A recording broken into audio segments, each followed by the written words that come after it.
Assalamualaikum warahmatullahi wabarakatuh. Bagaimana kabarnya anak-anak ibu semua? Jumpa lagi dengan ibu di channel ini pastinya. Kali ini kita akan bahas materi tentang pengembangan pusat-pusat keunggulan ekonomi untuk kesejahteraan masyarakat. Namun sebelumnya jangan lupa untuk bantu subscribe channel ini ya. Oke, yuk langsung aja kita mulai materinya, pengembangan pusat-pusat keunggulan ekonomi untuk kesejahteraan masyarakat.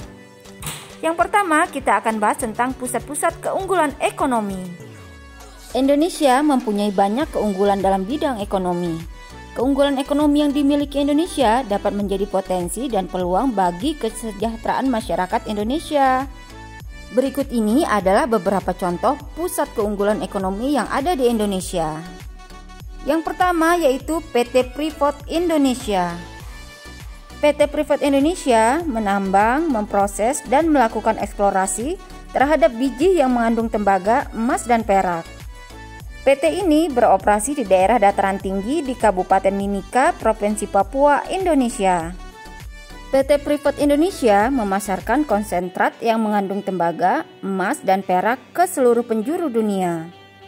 Adapun kontribusi dan peranan PT Freeport Indonesia bagi negara yang paling utama yaitu menyediakan lapangan pekerjaan bagi sekitar 30.000 orang Indonesia, kemudian memberikan keuntungan finansial langsung ke pemerintah Indonesia.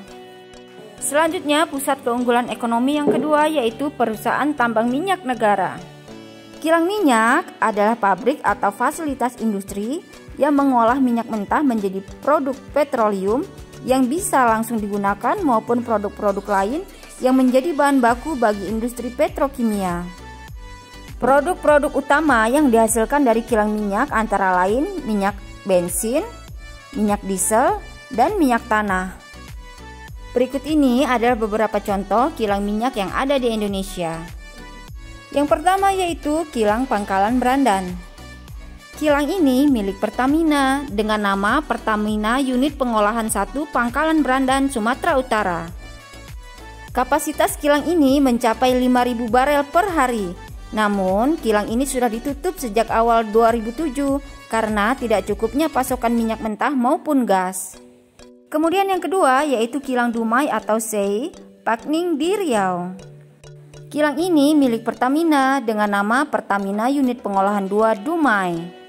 Kapasitas kilang ini mencapai 127.000 barel per hari. Berbagai produk bahan bakar minyak dan non bahan bakar minyak telah dihasilkan dari kilang ini dan telah didistribusikan ke berbagai pelosok tanah air dan mancanegara. Kemudian yang ketiga yaitu Kilang Cilacap. Kilang ini memiliki kapasitas produksi terbesar yakni 348.000 barel per hari. Kilang ini memasok 34% kebutuhan BBM nasional atau 60% kebutuhan BBM di Pulau Jawa. Kilang ini merupakan satu-satunya kilang di tanah air yang memproduksi aspal dan base oil untuk kebutuhan pembangunan infrastruktur di tanah air. Yang keempat yaitu Kilang Balikpapan. Kilang ini terletak di tepi Teluk Balikpapan, Kalimantan Timur. Kilang ini memiliki fasilitas produksi sebanyak 260.000 barel per hari. Kilang Balikpapan ini mengolah minyak mentah menjadi produk-produk yang siap dipasarkan yaitu BBM dan non-BBM. Yang berikutnya yaitu Kilang Kasim. Kilang ini terletak di daerah Malabam, Kecamatan Seget, Kabupaten Sorong, Papua. Kilang ini memiliki kapasitas 10.000 barel per hari. Kilang ini memenuhi sekitar 15% dari kebutuhan BBM wilayah Maluku dan Irian Jaya. Yang berikutnya yaitu Kilang Balongan. Kilang ini berlokasi di Indramayu, Jawa Barat. Dengan wilayah operasi di Balongan, Mundu, dan Salam Dharma.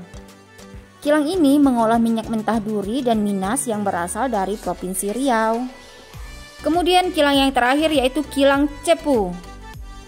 Kilang ini bertugas menjamin pengadaan BBM untuk rakyat dan pertahanan di Jawa.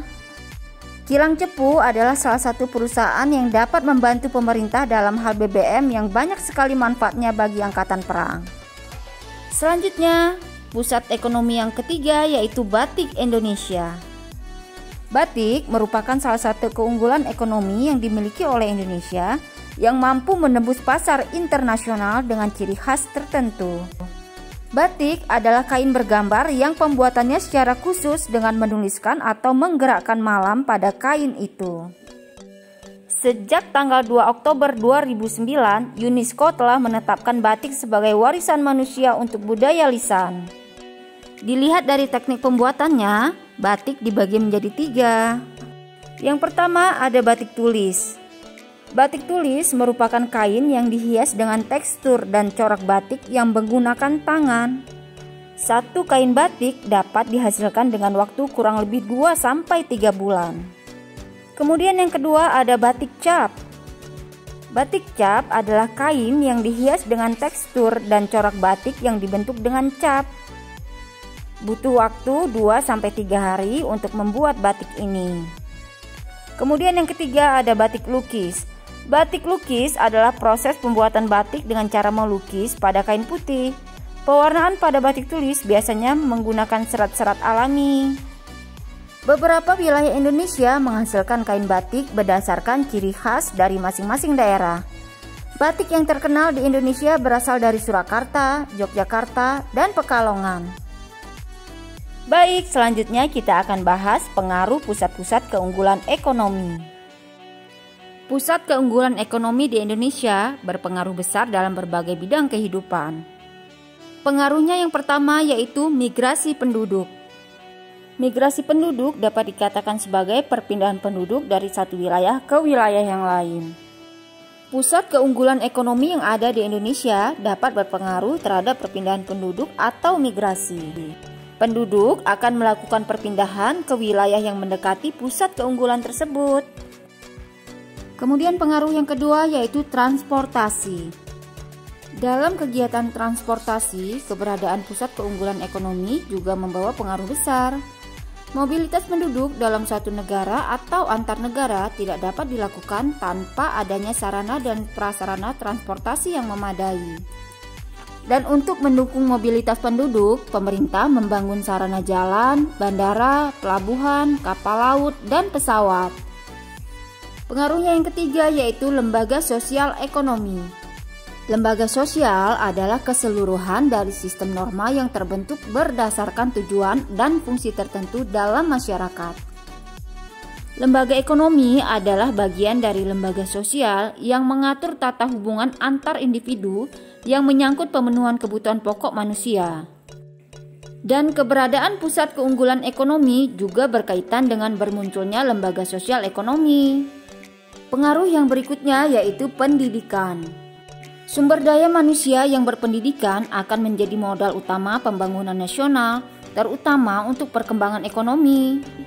Karena itu, setiap negara berusaha meningkatkan kualitas pendidikan agar menghasilkan sumber daya manusia yang kreatif, inovatif, dan mampu bersaing di tingkat internasional. Dan keunggulan pusat-pusat ekonomi membutuhkan tenaga-tenaga ahli dan terampil. Pengaruh selanjutnya yaitu pekerjaan. Dengan tumbuhnya pusat-pusat keunggulan ekonomi dan apabila pusat keunggulan tersebut mampu menarik minat pasar luar negeri, maka berdampak meningkatnya produksi barang dalam negeri. Nah, kenaikan jumlah produksi tersebut berakibat pada bertambahnya kebutuhan tenaga kerja sehingga akan memperluas lapangan pekerjaan. Baiklah, itu tadi materi kita tentang pengembangan pusat-pusat keunggulan ekonomi untuk kesejahteraan masyarakat. Semoga bermanfaat. Assalamualaikum.